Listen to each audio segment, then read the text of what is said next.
Welcome to Once Upon a Case, because the law isn't just for lawyers, it's for everyone. Imagine stepping onto a busy London sidewalk. You know the route by memory. Except today there's a trench where the pavement should be. You can't see it. You feel along with your cane, hear the city, and trust the street will warn you if there's danger. Then, there isn't. You fall. You're hurt. And the law has to answer a deceptively simple question. Who should have protected you? That's Haley v. London Electricity Board, 1965. It reshaped duty of care, especially toward people with disabilities, on public streets.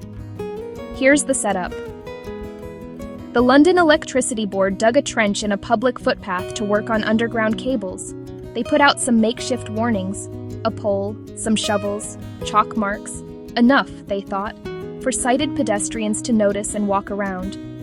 A blind man using a white cane approached. The warning wasn't a barrier.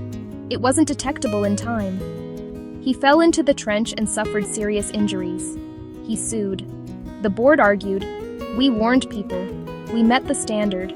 We can't prepare for every edge case."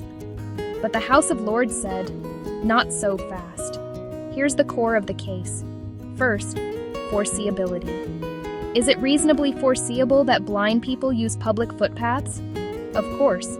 London had thousands of visually impaired residents. They're part of the public. Second, the standard of care. Your duty isn't just to the average, fully sighted passerby. It's to the public as it actually exists, including people with disabilities. Third, precautions. Not elaborate engineering, just effective, practical measures.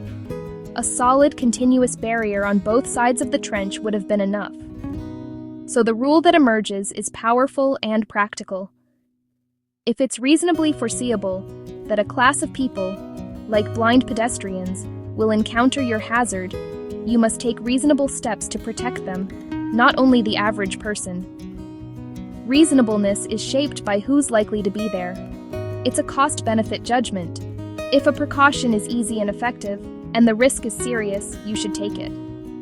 Let me apply that beyond a 1960s trench. Construction sites, e-scooter docks, cafe seating, curb cuts, temporary signage.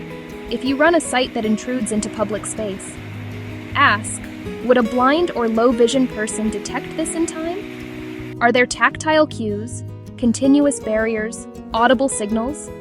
In transport, are platform gaps and temporary closures marked in ways a cane can find, or only a pair of eyes? In tech and product design, interfaces aren't trenches, but the logic is similar. If a foreseeable group will use your product, say, screen reader users, build in accessible labels and navigation. Haley also resets a common misunderstanding. Duty of care isn't about a hypothetical perfect user. It's about real people with diverse abilities in shared spaces.